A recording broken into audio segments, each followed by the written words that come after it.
आप सभी मित्रों को नमस्कार। साथियों, आप जो ऑन स्क्रीन देख रहे हैं सुपरिचित शख्सियत शिवदयाल जी हैं, कहने की ज़रूरत नहीं। और आज जो हम लोगों की मुहिम है लेखक के घर से लाइव, इसके अंतर्गत शिवदयाल जी अपनी बेहद चर्चित कहानी चंदन खुशबू की दुकान का पाठ करेंगे। यह कहानी इनके कहानी संग्रह मुन्ना बैंड वाले उस्ताद में संकलित है। मैं एक बार अनुरोध करूंगा शिवदयाल जी से कि वे इस पुस्तक का कवर दिखला दें।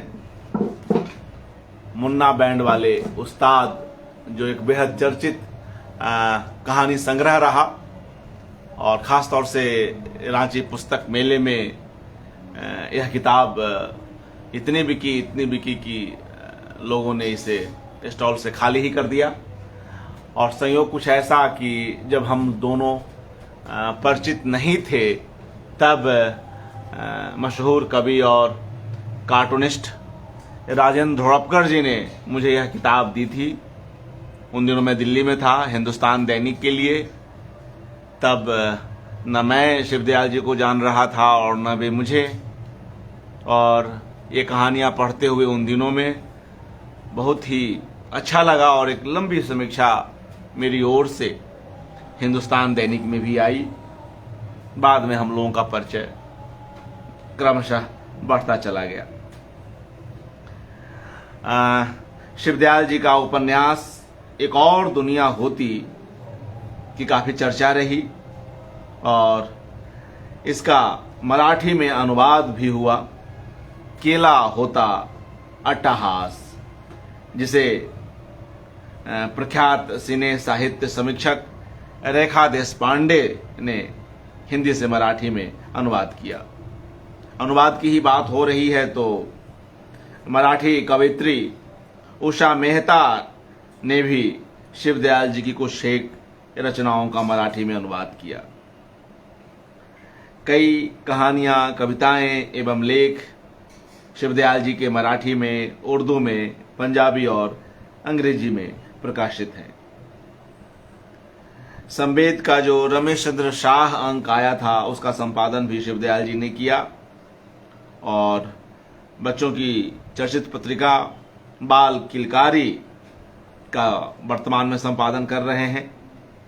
और गत्यात्मकता और विकास के आधुनिक विमर्शों पर केंद्रित पत्रिका विकास सहयात्री की अपनी एक महत्व भूमिका है, इसके भी संपादन कार्य से शिवदयाल जी जुड़े रहे। तो मित्रों, आज हम उनकी कहानी सुनते हैं चंदन खुशबू की दुकान। मगर इससे पूर्व चूंकि लेखक हमारे साथ हैं तो इस कहानी के रचाव की प्रक्रिया भी जानते हैं। यह कहानी पुस्तकाकार आने से पूर्व कहाँ छपी और किस तरह की प्रतिक्रियाएं रहीं और इसके रचाव की अपनी कहानी क्या है, यह सब भी जानते हैं पहले, तब कहानी को सुनते हैं। आदरणीय शिवदयाल जी, आपका हार्दिक स्वागत।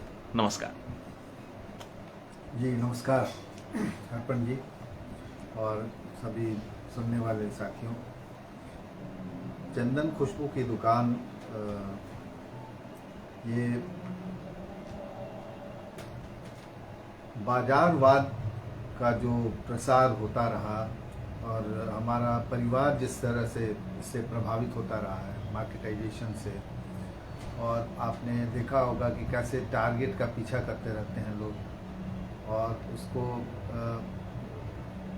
एक कभी कभी कितनी अमानवीय स्थितियां सामने आती हैं। तो ऐसी ही स्थितियों का जो कुछ मेरा ख्याल है कि मैंने आसपास भी देखा होगा, बल्कि देखा था, तो कुछ परिवारों को मैंने देखा इसमें पिसते हुए इस पूरे अंधी दौड़ में। तो इस कहानी का मुझे ख्याल आया और ये कहानी परिकथा में छपी थी। ये कब की बात है?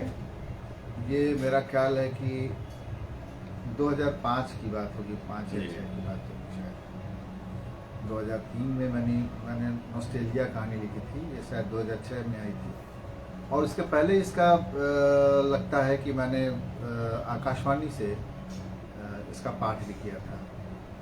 तो ये कहानी बाद में परिकथा में छपी और 2009 में मेरा जो संग्रह आया भारत, ये मुन्ना बैंड वाले उस्ताद, और इसका ब्लर्ब लिखा था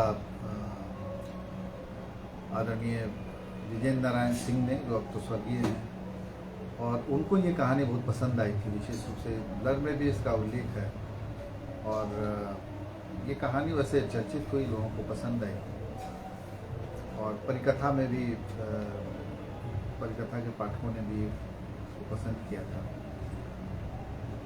तो एक भारी विडंबना को चित्रित करने की बात थी और शैलीगत स्तर पर मैंने इसमें सोचा कि इसको व्यंजना में एक कहानी को कहना चाहिए और उसमें हास्य भी हो और ऐसा हास्य हो जो आपको हंसाए नहीं, तो अंदर ही अंदर आपको बहुत उद्वेलित करे। ऐसा हास्य कोई हो सकता है क्या? ऐसी कोई व्यंजना हो सकती है? तो इसमें उस हिसाब से मैंने इस कहानी को बरतने की कोशिश की है। इसका जो लहजा है वो आपको पसंद आएगा और जो बात कही गई है वो बड़ी बात भी वो आम फहम तरीके से कही गई है, क्योंकि आपको ऐसा कहीं नहीं लगेगा कि कोई चीज़ इसमें बहुत लोडेड है और भारी भरकम कोई बात कही जा रही है। लेकिन वो दरअसल जो जिस विडंबना का चित्रण हुआ है, मेरा ध्यान इसी पे था कि उसका चित्रण प्रभावी हुआ कि नहीं, असरदार हुआ कि नहीं, और कहानी जो है वो कहाँ किस तरह से समाप्त हो रही है और कितना प्रभाव पाठक के मन पर छोड़ पा रही है। तो ये एक ऐसे परिवार की कहानी है जो बाजारवाद का मुकाबला करता है अपने स्तर पे और सफल रहता है। ये कहीं ना कहीं ये कहानी जिसको कहते हैं ना कि दाम्पत्य जीवन की भी एक दाम्पत्य का जो एक आदर्श स्थिति हो सकती है, ये कहानी कहीं ना कहीं उसको भी चित्रित करती है। पति पत्नी एक दूसरे के प्रति किस तरह का भाव रखकर जुड़े रह सकते हैं एक दूसरे से और एक दूसरे की कमी को, शॉर्ट कमिंग्स को कैसे पूरा करते रह सकते हैं और तब वो दोनों मिलके कैसे एक बहुत सशक्त इकाई बन सकते हैं। तो इस कहानी में आपको यह बात भी देखने को मिलेगी। तो कई शेड्स हैं इस कहानी में और उम्मीद है कि आपको कहानी पसंद आएगी। जी, और मित्रों मैं यह भी बतला दूं कि जनसुलभ पुस्तकालय जो एक जिसे आप सभी का बेहद प्यार मिला, उसकी भी शुरुआत शिवदयाल जी से हुई। टेक्स्ट में भी और वीडियो में भी जब हमने लाइव शुरुआत की तो उसमें भी शिवदयाल जी के रचना पाठ से ही उसके लाइव कार्यक्रम की शुरुआत हुई। और आज जनसुलभ पुस्तकालय कहन कोश पर भी संयोग कहिए कि वह सिलसिला जो है दोहराई जा रही है। जनसुलभ पुस्तकालय कहन कोश पर तो यद्यपि पोस्टर और अन्य चीजें आपने देखी हैं पूर्व में, लेकिन पब्लिकली यह लाइव कार्यक्रम जो हो रहा है आज वह शिवदयाल जी का ही हो रहा है और वहीं से इसकी भी शुरुआत हो रही है। क्योंकि जब जनसुलभ पुस्तकालय पर कोई एकाग्र चल रहा होता है, ऐसे में हम अमूमन किसी और कार्यक्रम को बीच में लाने से बचते हैं, क्योंकि उससे एक तारतम्यता टूटती है। मगर व्यवहारिक स्तर पर कई ऐसी चीजें होती हैं, कई ऐसी भेंट मुलाकातें होती हैं, कई महत्वपूर्ण कृतियां या रचनाओं का पाठ आवश्यक होता है। तो उसी को ध्यान में रखते हुए हमने जनसुलभ पुस्तकालय कहन कोश की ओर से भी लाइव कार्यक्रम की शुरुआत की है। और हमारे लिए भी यह बेहद खुशी की बात है कि इसकी शुरुआत शिवदयाल जी के इस कहानी पाठ से ही हो रही है। आप सभी लोग इसे भी लाइक करें, पसंद करें और शीघ्र ही जनसुलभ पुस्तकालय की ही तरह यूट्यूब का भी इसका चैनल होगा और वहां भी आप इसके कार्यक्रमों को सुन सकेंगे। और जनसुलभ पुस्तकालय कहन कोश पर तो ये कार्यक्रम रहेंगे ही। जी स्वागत शिवदयाल जी। ये बहुत सुखद है मेरे लिए कि गान कोश की भी शुरुआत मेरी रचना से हो रही है। जी। और मैं कहानी पढ़ता हूँ, सुनाता हूँ। जी। चंदन खुशबू की दुकान। आखिरकार सब कहीं से थक कर मैंने एक दुकान खोली। पिता ने इसके लिए मकान के सामने की जमीन पर 10/8 का एक काम चलाऊ कमरा खड़ा कर दिया। उसमें दरवाजे की जगह शटर लगवा दिया। पहले मैंने सोचा कि शायद किराए के लिए दुकान बनवा रहे हों, गाड़ी के लिए गैराज तो बनवा नहीं सकते। लेकिन नहीं, उनकी गरज तो कुछ और थी। एक दिन उन्होंने मुझे बुलवाया। काम की हड़बड़ी थी, फिर भी गया। अब तक तुम कितनी कंपनियां बदल चुके हो? हठात यह प्रश्न सुनकर मैं तो गिनती ही भूल गया। फिर सोचा, बूढ़े भी पता नहीं क्या क्या लेकर बैठ जाते हैं। यही कोई 7-8। अभी किस कंपनी में हो? लो, यह तो पकड़े गए। 2 महीने से एक तरह से खाली ही था। अच्छा छोड़ो, कितना कमा लेते हो? कमजोरी पकड़े जाने पर ताकत दिखाने का हौसला भी बनता है। मैं कुछ तन कर बोला, ठीक ही ठाक चल रहा है, नरम गरम सब खुद ही तो झेल रहा हूँ। कभी आपसे कुछ कहा? बच्चा था तो कभी कभी बैलून फुलाते हुए बैलून की हवा वापस मुंह में चली आती थी। बकवास बंद करो, बीवी की कमाई पर अकड़ दिखाते हो, वह भी अपने बाप को। 2 बच्चे हो गए और अभी भी मिजाज स्कूली लौंडों वाला है। वे आगे भी कुछ बुदबुदाए, जरूर मुझे गाली दी होगी। वे कभी कभी हम भाइयों को गालियां दिया करते थे। मुझे किस लिए बुलाया आपने? यह जो दुकान है तैयार हो रही है, इसे संभालो। अब आवारागर्दी से बाज आओ। इसमें स्टेशनरी लगाओ, एक फोटोकॉपियर भी रखो। बाद में चाहो तो पीसीओ भी लगवा लेना। ये पीसीओ के ज़माने की बात है। दवाइयाँ बहुत बेच चुके, और भी जाने क्या क्या बेचा होगा। शाम को घर लौटा खाली हाथ। कमीशन के चेक की प्रत्याशा थी, नहीं मिला। बड़े बच्चे पर झुंझलाया, छोटे को छिड़की दी। पत्नी ने देखा तो लक्षणा व्यंजना वाली अपनी शैली में सवाल दागा, यह मुंह फुलाए कहाँ से चले आ रहे हो? तुमने यह क्यों नहीं पूछा कि मुंह उठाए कहाँ से चले आ रहे हो? मैंने सवाल वापस किया। छी, मैं ऐसा कैसे पूछती? वैसे भी तुम्हारा चेहरा तो बिल्कुल गिरा हुआ है। वह हंसकर बोली तो मैं भी कुछ हल्का हुआ। अब बोलो भी, बात क्या है? वह चाय लिए आ गई। बात क्या होगी, अब तो अपने दुख दूर होने वाले हैं। सच? वह कैसे? मेरे बाप से पूछो, मेरे लिए दुकान खोल रहे हैं। दुकान खोल रहे हैं? कहाँ, किस मार्केट में? उसकी हर्ष भरी उत्सुकता देख मुझे बहुत चिढ़ हुई। किस मार्केट में? यह जो फाटक के बगल में कमरा बन रहा है, वहीं अपनी दुकान लगेगी। गद्दी पर बैठकर अब सौदा सुलूक बेचने के दिन आए तो क्या? पहले भी तो अब तक तुम सामान ही बेचते रहे हो। ठीक तो है, अब घर बैठे सामान बेचा करो। वाह, अच्छा आइडिया है। इसी से घर में बूढ़े बुजुर्गों का साया जरूर ही होना चाहिए। हमेशा संतान के सुख की ही कामना तो करते हैं। देखो बाबूजी ने हमारे लिए कितनी अच्छी बात सोची। अरे मेरे पास मार्केटिंग का डिप्लोमा है यार। वह क्या इसलिए है कि मैं घर में दुकान खोलकर बैठ जाऊं? तो अब तक कौन सा तीर मार लिया बताओ? अपनी दुकान से तुम्हें क्या परेशानी है आखिर? दूसरों की दुकानों की खाक छानने से तो यह लाख गुना बेहतर है। हाँ, तुम इतना करना कि राशन तेल लेकर न बैठ जाना।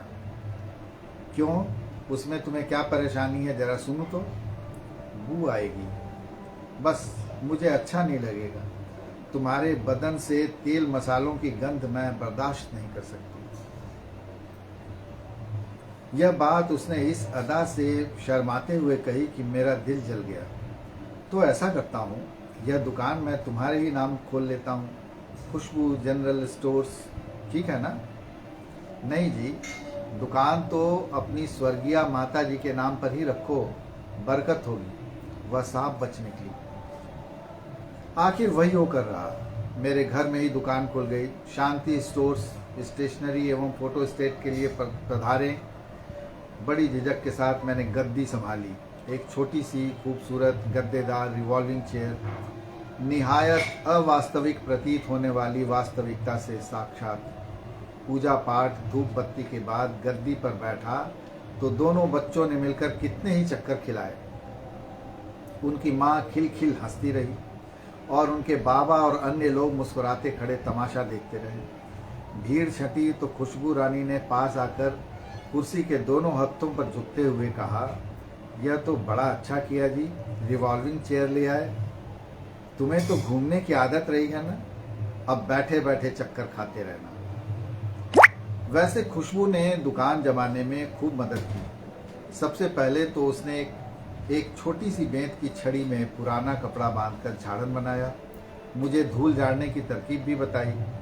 उसने खुद ही 2 छोटे बोर्ड भी बनवाए। एक पर लिखा, आज नगद कल उधार, और दूसरे पर उधार मांगकर शर्मिंदा न करें। मैंने आपत्ति की और मुंह बिचकाया तो उसने मुझे लगभग डांटते हुए समझाया, उधार वालों से बचकर रहना, उन पर कोई रियायत नहीं करना। एक बार जो तुमने छूट दी तो समझना यू आर फिनिश्ड। अपना से अपना आदमी भी उधार मांगे तो कहो क्या बताएं, हम पर तो खुद यह पूरी दुकान ही उधार चढ़ी है। मुझे ताज्जुब हुआ। खुशबू को दुकानदारी का तजुर्बा कब हुआ आखिर? पूछने पर उसने बताया, उसके चचेरे भाई ने अकेले 3 दुकानों का बेड़ा गर्क किया था। बहुत खूब। खैर, तो दुकान शुरू हुई तो उसके साथ ही कई चीज़ें भी शुरू हो गईं। सुबह 9 बजे दुकान खोलता था। 9:15 बजते बजते नींबू मिर्च वाला हाजिर। 3 रुपए में धागे में गुथा हुआ कागजी नींबू और साथ में 2-4 हरी मिर्च। बुरी नज़र से बचाने का टोटका। दाम 3 रुपया, लेकिन उसे टांगने का झंझट उसका। लगभग उसी समय ब्रेड वाला आकर काउंटर पर ब्रेड सजा जाता। 10 बजते बजते खुशबू पाउडर परफ्यूम की संयुक्त खुशबू के साथ दुकान में हाजिर। आते ही दुकान की सजी हुई चीज़ों को भी सजाती, फिर हिदायतें भी देती, खासकर उधार के मामले में काफ़ी सख्त। ऑफिस जाने के पहले 3-4 बार कहती, तो चलती हूँ जी, देखना भूख लगे तो कुछ खा लेना। तो चलती हूँ जी, जी छोटा न करना। तो चलती हूँ जी, शुरू में थोड़ा मंदा रहता ही है। तो चलती हूँ जी, देखना। वाह। इस बीच कोई ग्राहक आ जाए तो उत्साह से उसे खुद ही संभालती। पीएफ से लोन लेकर उसने फोटोकॉपियर भी लगवा दिया था। उसे लाड़ से एक बार जरूर छू लेती। 10:30 बजते बजते वह आखिरकार निकल जाती। उसे जाने देने का मन नहीं करता। कुछ दूर जाकर वह एक बार पीछे मुड़कर देखती, फिर तेज कदमों से मेन रोड की ओर निकल जाती। खुशबू के जाते ही दुकान को लेकर मैं उधेड़ धुन में खोने को होता कि कभी पता पूछने वाले, तो कभी एजेंसी वाले, कभी चंदा मांगने वाले, तो कभी पास पड़ोस के कोई सज्जन टोह लेने पहुंच जाते।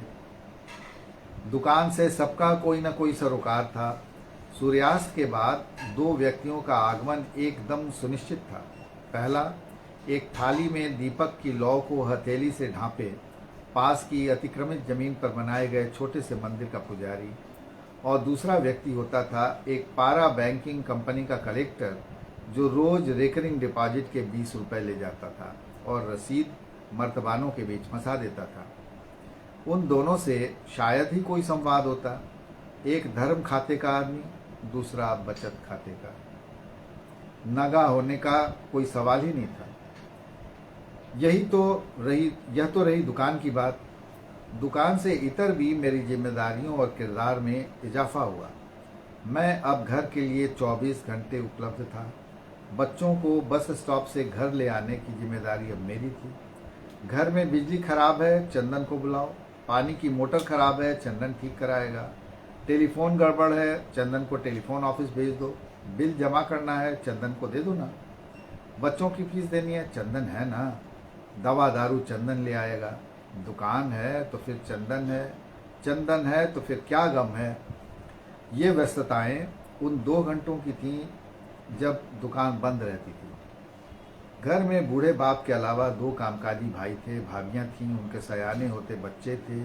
आवाज़ों का पीछा करता, कमरा दर कमरा लुढ़कता एक नौकर था। काम की कोई कमी नहीं थी। दिन खाली था, दुकान की ही तरह। मैं ऊँघता हुआ बिजनेस वर्ल्ड देख रहा था। अपने बच्चों को लाने का समय नहीं हुआ था। आवाज़ आई, चंदन तुम कैसे हो, क्या हाल है भाई? मैंने नज़र उठाई तो सामने कमलेश था, पैंट शर्ट और टाई में, माथे का पसीना पोंछता, मुस्कुराता। ओह तुम कैसे हो कमलेश, यह क्या हुलिया बना रखा है? इतनी गर्मी में टाई क्यों लगा रखी है यार? क्या करें यार, मजबूरी है। टाई लगाकर ही तो टारगेट का पीछा करना है। क्या बात। तुम्हारा धंधा कैसा चल रहा है, वह सफाई मशीन वाला? यार उसके बाद तो 2 और कंपनियां छोड़ चुका हूँ, तुम अभी वहीं हो। चलो तुम्हारा क्या है, आज़ाद पंछी हो, वाइफ कमाती है, तुम्हें किसकी परवाह। लेकिन यार यह दुकानदार कहाँ गया? दुकान वाले बड़े रईस हो गए हैं। क्या चाहिए तुम्हें? कुछ रजिस्टर चाहिए और यह कुछ जीरोक्स कॉपी निकलवानी है। हो जाएगा, लाओ। मैं उठा, उसे निपटाने में लगा। यार दुकानदार को ही बुला लो, तुम क्यों जहमत उठाते हो? वैसे दुकान अच्छी खोली है, अच्छा किराया मिल जाता होगा, है ना? मैंने उसकी बातों पर ध्यान न देकर उसे रजिस्टर और जीरोक्स कॉपियाँ पकड़ाईं और हिसाब जोड़कर बताया। लेकिन दुकानदार, तुम्हें काम से मतलब है या दुकानदार से? मतलब तो काम से ही है। यह दुकान मेरी ही है यार, अब तो निश्चिंत हो जाओ। अरे वाह, बहुत अच्छे। लेकिन निश्चिंत कैसे रहूं? तुमने कोई कंसेशन तो किया नहीं। वह हंसा। मैंने उसे 2 रुपए दराज से निकालकर और लौटाए। अब तो खुश हो? अरे मैंने तो यूं ही कहा। वह हंसा। लेकिन यार, उड़ती चिड़िया पिंजरे में बंद हुई तो कैसे? कुछ नहीं, दाल रोटी का सब चक्कर है यार। ताज्जुब है। ताज्जुब की क्या बात है? यह काम तुम्हारी पर्सनालिटी को सूट नहीं करता। देखो तुम अभी भी कितने हैंडसम हो। तुम्हें तो मार्केटिंग टाइकून होना था चंदन। यह सब तो हम जैसे। तुम इतना बोलना कब से सीख गए भाई? आओ अंदर आओ, कुछ देर बातें करते हैं। मैंने उसे बीच में रोककर कहा। वह अंदर आकर छोटे स्टूल पर बैठ गया। सुनो, अगर मैं वाकई हैंडसम दिखता हूँ तो मुझे फिल्मों में होना चाहिए था, मार्केट में नहीं। वैसे भी मैं एक तरह से इस लाइन में फेल ही हो चुका हूँ। बात कहीं बन ही न सकी। मैं उदास हो गया। सीनियर्स तुम्हारे जल जाते होंगे तुम्हें देखकर, और क्या। लेकिन हिम्मत रखो यार, अभी बहुत मौके आएंगे। वैसे जगह तो हमारे यहाँ भी खाली है। वह उठने को हुआ तो मैंने उसका खूबसूरत ब्रीफकेस देखा। ऐसा ब्रीफकेस मुझे तो कभी नसीब नहीं हुआ 8 साल की मार्केटिंग लाइफ में। यह भी कंपनी ने? हाँ, और क्या। उसने मुस्कुराकर हाथ मिलाया और चला गया। उसके जाते ही मुझे अपनी दुकान कोई पराई सी चीज मालूम हुई। स्टूल पर पैर फैलाकर मैंने सिर कुर्सी पर टिका लिया।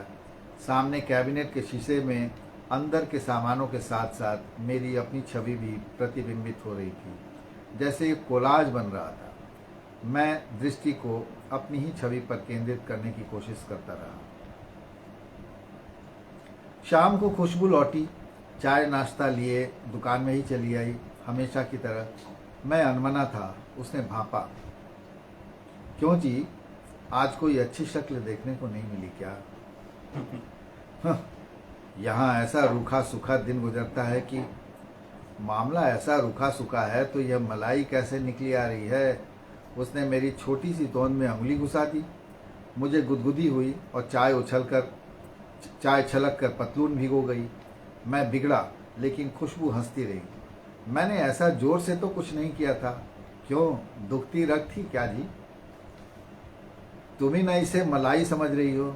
और कुछ दिन यहाँ बिठाए रखा तो हलवाई नजर आऊंगा, फिर समझना। मन नहीं लगता ना? लेकिन यह सब मन लगाने के लिए तो है नहीं, मजबूरी है ना। बच्चे बड़े हो रहे हैं। खुशबू कुछ गंभीर हो आई अचानक और दूसरी चाय लाने चली गई। रात को बच्चों को सुलाते हुए खुशबू बोली, ए जी, सचमुच दुकान में बैठे बैठे तुम्हारा डैश जैसे खत्म हो रहा है, न हो तो उसे किसी और को दे दो। तुम वही करो जो तुम्हें अच्छा लगे। क्यों भाई, तोंदू चंदन पसंद नहीं आ रहा क्या? कल से वर्जिश शुरू कर देता हूँ, फिर देखना। मुझे खुशबू का गुरु गंभीर अंदाज पसंद नहीं था, लेकिन वह ठहरी नहीं, कहती गई, नहीं नहीं, ऐसे मन मार कर बैठे रहते हो, मुझे क्या अच्छा लगता है? आदमी काम वही करे जो मन को भाए। मैं भी कहाँ बाबूजी की बातों में आ गई।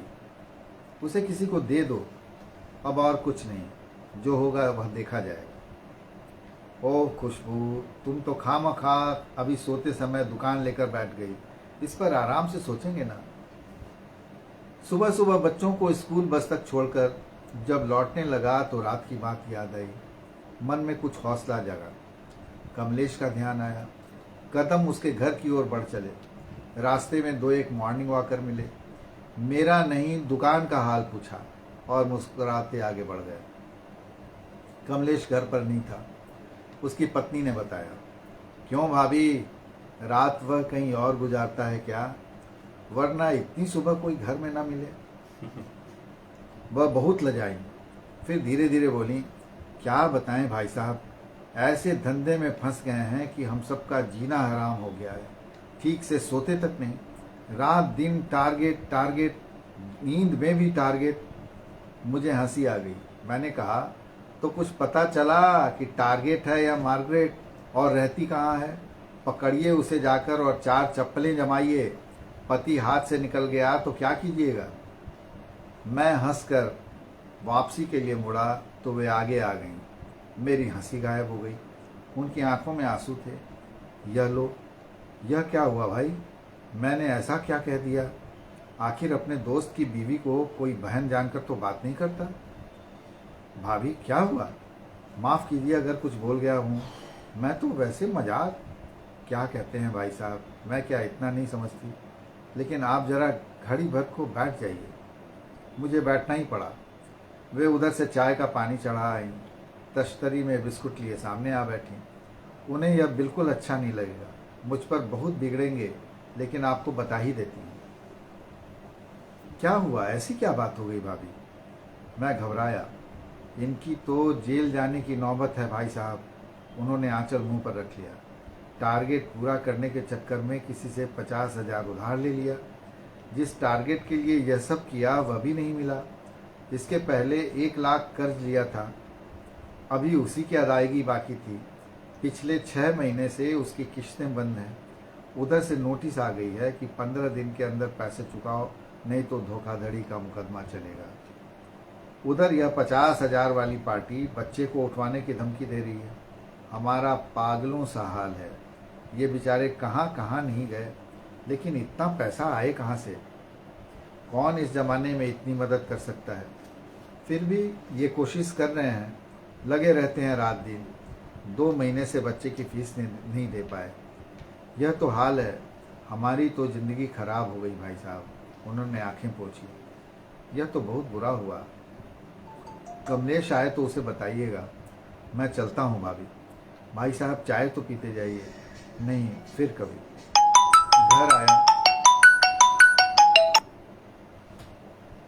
घर आया, नहा धोकर दुकान खोली। विलम्ब के कारण कुछ नियमित ग्राहकों के उलाहने सुने। नींबू मिर्च वाला 2 बार लौट चुका था, उसने भी खीसें निकोरी। जरा सा खाली हुआ कि खुशबू आ पहुंची। उससे तो अब तक कोई बातचीत ही न हो सकी थी। क्यों जी, कहाँ घूम आए? यूं ही कमलेश के यहाँ गया था। तुम कह रहे थे कि उनके यहाँ जगह खाली है, तुमने बात चलाई? वह मिला ही नहीं। अच्छा, फिर मिल लेना। देखो ना, मेरी तबीयत कुछ अच्छी नहीं लग रही, बुखार जैसा लग रहा है। तो आज मत जाओ, आराम कर लो। नहीं जाऊं? कैसे नहीं जाऊं? जरूरी काम है जी। लेकिन देखो, तुम कमलेश जी से मिल जरूर लेना। नहीं हो तो लौटते में उनके ऑफिस ही चले जाओ। अच्छा अच्छा। फिर खुशबू की वही रोज वाली हिदायतें। खाना समय से खा लेना जी छोटा न करना। मैं दुकान में बैठा आउट ऑफ स्टॉक सामानों की लिस्ट बना रहा था कि कमलेश आया। सिर पर हेलमेट, गले में टाई, हाथ में ब्रीफकेस। मैंने उसे अंदर बुला लिया। वह चुपचाप मेरे सामने बैठ गया। निचड़े हुए चेहरे को तरकता, माथे का पसीना। यार अपनी गर्दन तो ढीली कर लो, फंसी हुई तो है गर्दन, तुम्हें तो पता हो ही गया, उसने गिरी हुई आवाज़ में कहा और टाई की गांठ ढीली कर ली। लेकिन देखो, मेरा यह कुछ स्पेशल केस है, इसके बिना पर तुम कंपनी के बारे में अपनी राय मत बना लेना। मैं तो चाहता हूँ कि तुम आ जाओ, यहाँ बहुत आगे तक निकल जाओगे। उसकी बात सुनकर मुझे बहुत हैरानी हुई। तुम यार अपनी कंपनी के बड़े लॉयल आदमी हो, कंपनी को तुम पर फख्र करना चाहिए, तुम्हारा कमिटमेंट कमाल का है। उसने जैसे मेरी बातों पर ध्यान नहीं दिया, वह बेचैन दिख रहा था। उसे कोई जवाब न दे सका। सुबह की बात याद आई, कुछ पल दुविधा रही, फिर मेरे मुख से निकला, तुम्हें पैसे की ज़रूरत है, 10,000 से कुछ बात बनेगी? उसने एकदम ऐसे अविश्वास से मुझे देखा कि क्या कहूँ। उसकी ज़रूरत बड़ी थी, मेरा ऑफर हल्का, संकोच में घिरा मैं। तुम इतना सोचते हो मेरे बारे में चंदन? इतना तो मेरे घर वालों ने भी नहीं सोचा यार। उसका गला भर आया। मैं फौरन उठ गया। नहीं नहीं, ऐसा नहीं सोचते, सबकी मजबूरियां हैं। दुकान बंद करके उसके साथ ही निकला। एटीएम काउंटर से पैसे निकालकर उसके हाथ में दे दिए। मैं कोई वादा नहीं कर सकता। कोई बात नहीं, चिंता नहीं करो, सब ठीक हो जाएगा। तुम मेरे साथ चल नहीं रहे? चले चलो, अभी बॉस होंगे। अभी तो बच्चों को बस स्टॉप से ले आना है, बाद में देखूंगा, तुम अब जाओ। मैंने उससे हाथ मिलाया तो वह फिर भावुक हो उठा।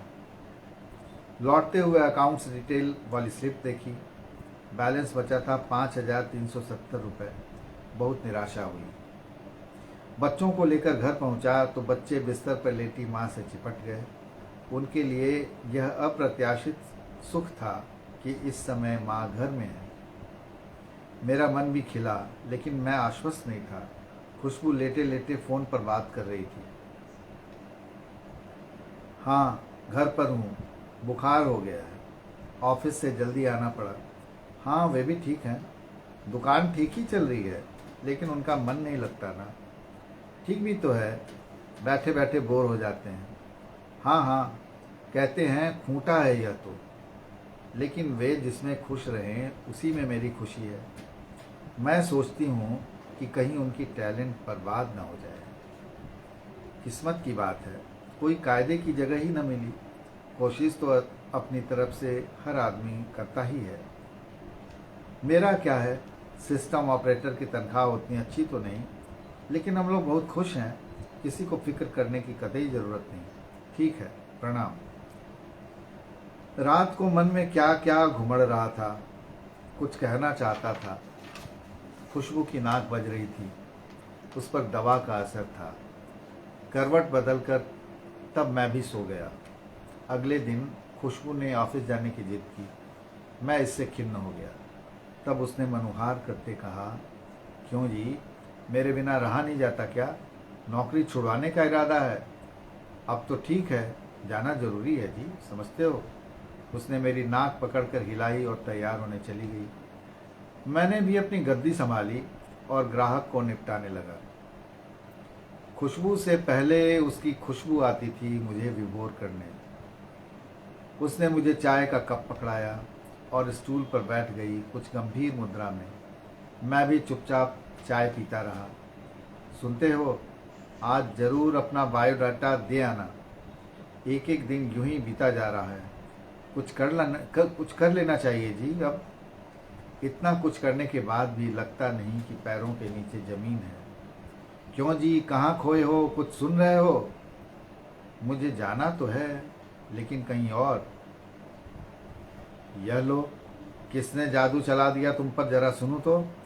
कच्चा खा जाऊंगी उसे, समझ लेना। हथेलियों को पंजा बनाकर उसने मेरी ओर बढ़ाया। मुझे टेलीफोन ऑफिस जाना है। क्यों, बिल तो जमा हो गया ना? जरूर भाभी का कोई काम होगा, उन्हीं की सेवा करते रहो। वह झुंझलाई। सोचता हूँ पीसीओ के लिए अप्लाई कर ही दूँ, एक और जरिया बनाएगा। क्या कहते हो जी? देखो, मुझे दोष न देना, अब भी कहती हूँ चुनाव तुम्हारा है, मेरी तरफ से कोई दबाव न समझना। कहते कहते वह सहसा रोने को हुई। नहीं जी, मैं सोच समझ कर कह रहा हूँ, इतनी मुश्किल है, इसमें जो है पहले उसी को बचाया जाए। खुशबू, यह सुनना था कि वह मुझसे लिपटने को हो आई। अरे अरे, यह क्या कर रही हो? यह दुकान है, पब्लिक प्लेस है यार। तो क्या, किसी के बाप की दुकान थोड़ी ही है, हमारी अपनी दुकान है, घर की दुकान है। उसने एक बार चारों ओर निगाह दौड़ाई और जो चाहती थी वह कर गुजरी। ये चंदन खुशबू की दुकान कहानी। जी जी, शुक्रिया शिवदयाल जी, इस बेहद संवेदना से भरी हुई कहानी के पाठ के लिए। और मित्रों, जो बात शुरुआत में शिवदयाल जी ने की कि कैसे बिट के माध्यम से हास परिहास में बेरोजगारी की समस्या को इस कहानी में उठाया गया है। दो दोस्त हैं, दोनों के परिवार हैं, और दैनंदिन जो ज़रूरतें हैं उसके बीच जिस तरह से संघर्ष ये दोनों दोस्त कर रहे हैं, यह कहानी उसकी भी है। और अलग अलग अवसरों पर जो भाषा है इस कहानी की वह बेहद खास है। छेड़छाड़ पति पत्नी के बीच, चंदन खुशबू के बीच, और जब दोनों दोस्त चंदन और कमलेश मिलते हैं तब बातचीत का वह अंदाज अलग हो जाता है। चंदन और कमलेश की पत्नी के बीच का संवाद अलग हो जाता है। और बिल्कुल शुरुआत में, कहानी की शुरुआत में, चंदन और उसके पिता के बीच का संवाद भी अलग है। तो ये अलग अलग संबंधों के बीच जो भाषा का जो अपना एक वैशिष्ट है वह भी उभर कर आता है। यह कहानी बेहद जीवंत है और आज भी प्रासंगिक है। आज भी भारत जैसे देश में जहां युवा जनसंख्या एक बड़ी जनसंख्या है, उसका अनुपात वहां उस हिसाब से जो है रोजगार नहीं है, और हैं भी तो वह यथोचित नहीं है उससे मिलने वाली आमदनी। ऐसे में परिवार किस तरह संबल के रूप में आता है, हम यहाँ यह भी देखते हैं। दो परिवारों की कहानी है, चंदन और कमलेश की, दो परिवारों की। तो चंदन का एक प्लस पॉइंट यह है कि उसकी पत्नी नौकरी कर रही हैं, थोड़ा सा उसे ईज है। वहीं कहानी में यद्यपि इसका खुलासा नहीं किया गया है, मगर लगता है कि कमलेश की पत्नी नौकरी नहीं करती हैं। तो कमलेश की समस्या एक बड़ी समस्या है। और जो बात शुरुआत में की गई कि इधर जिस दौर की कहानी है आर्थिक उदारीकरण के बाद की, कि किस तरह से कई कंपनियों में टारगेट को लेकर जो एक दबाव बनाया गया, ऐसे बड़े बड़े लक्ष्य दिए गए कार्मिकों को जो उनके लिए पूरे करने संभव नहीं थे, व्यवहारिक भी नहीं थे, मगर कई बार वे कार्मिक अति उत्साह में या कई बार दबाव में आकर भी खुद को ही कर्जे में रखकर कुछ इस तरह से उसके दुष्चक्र में फंसते चले जाते हैं कि बच्चों के स्कूल की फीस समय पर नहीं दे पाते, तनावग्रस्त हो जाते हैं। ऐसे में दोस्ती का बढ़ता हुआ हाथ भी कमलेश के लिए कितना बड़ा सहारा है, हम यह भी देखते हैं। तो मित्रों, आज हमने यह बेहद कहिए कि कहीं न कहीं भाव विह्वल कर देने वाली कहानी सुनी, क्योंकि कहानी बेशक एक हंसी मजाक में भी चलती है, वह भी आवश्यक है, मगर उसके बीच बड़ी बात कह देने का जो मादा है वह किसी कथाकार को, किसी लेखक को खास बनाता है। यह कहानी निश्चय ही जो बात कह रहे थे कि किस तरह से इस संग्रह के ब्लर्ब में भी इसकी चर्चा की गई, तो इस कहानी की अपनी खासियत है। अपनी खुशबू है, और जो एक दाम्पत्य की खुशबू है वह भी है। स्त्रियां हार नहीं मान रही हैं। तो जब स्त्री पुरुष के बीच इस तरह का रिश्ता हो, जहां बेरोजगारी में भी स्त्री साथ दे रही हो पुरुष का, तो ऐसे में उसका संघर्ष बहुत घट जाता है। इस मामले में चंदन और कमलेश दोनों खुशनसीब हैं कि दोनों की पत्नियां सुलझी हुई हैं, चिंता कर रही हैं, उनकी सीमाओं को समझ रही हैं। तो यह एक कहिए कि संतुलित गृहस्थी की भी कहानी है। जाहिर है कि गृहस्थी का संतुलन, उसका सुख यहाँ परिलक्षित होता है, आर्थिक सीमाएं भी आती हैं, और इन सब के बीच वह पूरा परिवेश उभर कर आता है। यह भी आता है कि कई बार हम लोग शुरुआत से ही, स्कूल के दिनों से ही पढ़ते आए हैं अर्ध बेरोजगारी की बात, कि जब आप किसानों के खास तौर से किसानों जो मार्जिनलाइज जो फार्मर्स हैं उनके लिए कि कम जोत में ही ज़्यादा किसान काम कर रहे हैं, तो अर्ध बेरोजगारी है। यहाँ भी वह टोन उभर कर आता है कि जो उच्च शिक्षित लोग हैं या जो मेहनतकश लोग हैं या प्रतिभाशाली लोग हैं, कई बार किसी भी कारण से जब वे व्यवहारिक रूप से सफल नहीं होते हैं तो उनकी प्रतिभा का दोहन किसी और रूप में होने लगता है। तो यह भी है कि प्रतिभा का समुचित इस्तेमाल भारत जैसे देश में आज भी बेहतर ढंग से हो रहा हो, यह कहना जरा मुश्किल है। इस अर्थ में यह कहानी अपनी प्रासंगिकता को बनाई हुई है कि जब हमारे पास 18, 20, 25, 30 वर्ष के युवा और युवतियां कम साधनों के साथ, कम आय के साथ काम कर रही हैं और उनके पास प्रतिभाएं ज़्यादा हैं। कई इंजीनियर्स भी हम देखते हैं कि बहुत ही गैर मामूली नौकरियों में आते हैं। तो ख़ास तौर से कोरोना पीरियड में तो यह बहुत ही भयावह अनुभव था, उसे भी हम सभी जानते हैं।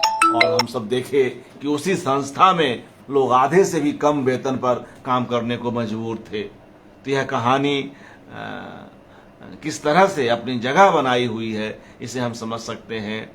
और किसी कहानी की यह बड़ी ताकत है कि वह अपनी प्रासंगिकता को किस तरह से बनाए रखती है अपने रचाव के कई कई वर्षों बाद भी। तो बहुत बहुत शुक्रिया शिवदयाल जी इस पाठ के लिए। आपको भी बहुत बहुत धन्यवाद। और फिर अगले किसी कार्यक्रम में हमारी मुलाकात होगी। आप सबको भी जी मित्रों, जुड़ने के लिए शुक्रिया। आप इस पेज को लाइक करें, अपना प्यार दें। शुभ रात्रि, फिर मिलेंगे।